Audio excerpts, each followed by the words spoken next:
Sumatera Selatan. Jenis penelitian yang saya gunakan ialah jenis penelitian kuantitatif. Populasi dan sampel.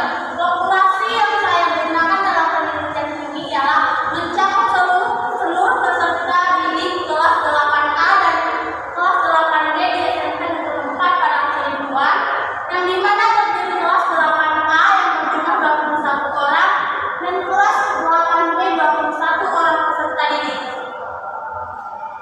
Sampelnya di dalam penelitian ini ialah yang diambil dalam kelas 8A dan kelas 8B yang berjumlah 30 peserta didik.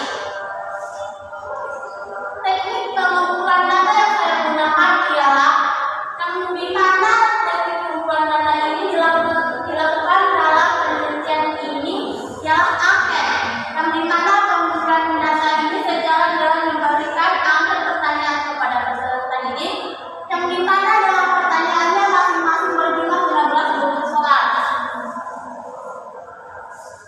Dan yang terakhir ialah teknik menganalisis data. Untuk